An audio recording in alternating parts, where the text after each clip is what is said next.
हिमालय की बर्फीली चोटियों के बीच बादलों से घिरा, घंटियों की ध्वनि से गूंजता एक दिव्य धाम है केदारनाथ। लेकिन इस मंदिर में एक ऐसा रहस्य छिपा है जिसने सदियों से भक्तों और विद्वानों को सोचने पर मजबूर किया है। यहां स्थापित शिवलिंग गोल नहीं बल्कि त्रिकोण आकार में है। आखिर ऐसा क्यों?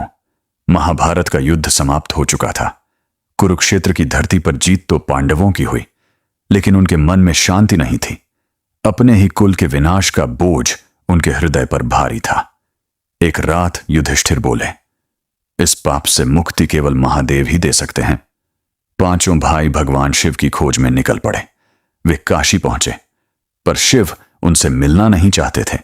वे जानते थे कि पांडव पश्चाताप में हैं, पर उनकी भक्ति की परीक्षा लेना भी आवश्यक था। इसलिए भगवान शिव हिमालय की ओर चले गए। पांडव कठिन पहाड़ों, बर्फीले रास्तों और खतरनाक घाटियों को पार करते हुए आगे बढ़ते रहे। दिन बीते, रातें बीती, लेकिन उनका संकल्प नहीं टूटा।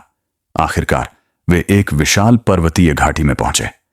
वहां सैकड़ों पशु चल रहे थे, लेकिन उनमें एक बैल अलग था। उसकी आंखों में दिव्य तेज था। उसके शरीर से अद्भुत ऊर्जा निकल रही थी। भीम ने तुरंत पहचान लिया, यह कोई साधारण बैल नहीं, स्वयं महादेव हैं। इतना कहते ही भीम ने अपना विराट रूप धारण कर लिया। वे दो विशाल पहाड़ों के बीच खड़े हो गए ताकि बैल कहीं भाग न सके। तभी वह दिव्य बैल धरती में समाने लगा। भीम ने झटपट उसकी पीठ पकड़ ली।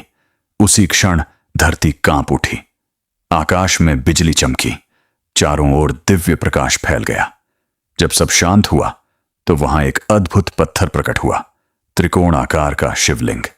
पांडव समझ गए, यह महादेव की पीठ का स्वरूप है।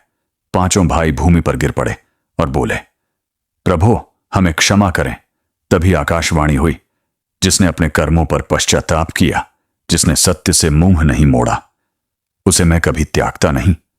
कहा जाता है कि बैल के शरीर के 5 भाग 5 स्थानों पर प्रकट हुए और वही आगे चलकर पंच केदार कहलाए। लेकिन केदारनाथ का यह त्रिकोण शिवलिंग सबसे विशेष है, क्योंकि यह केवल पत्थर नहीं, यह पाप से मुक्ति का प्रतीक है। यह पश्चाताप से शक्ति बनने का प्रतीक है। यह बताता है कि जो झुकता है वही ऊंचा उठता है। सदियां बीत गईं, बर्फ गिरती रही, आंधियां आती रहीं, लेकिन केदारनाथ अडिग खड़ा रहा। साल 2013 की भीषण आपदा में जब सब कुछ बह गया, तब भी मंदिर सुरक्षित रहा। भक्तों ने कहा, जहां स्वयं महादेव विराजते हों, वहां विनाश भी सिर झुका देता है। आज भी जब कोई भक्त उस त्रिकोण शिवलिंग के दर्शन करता है तो उसे लगता है मानो पत्थर नहीं, स्वयं शिव स्पंदित हो रहे हों।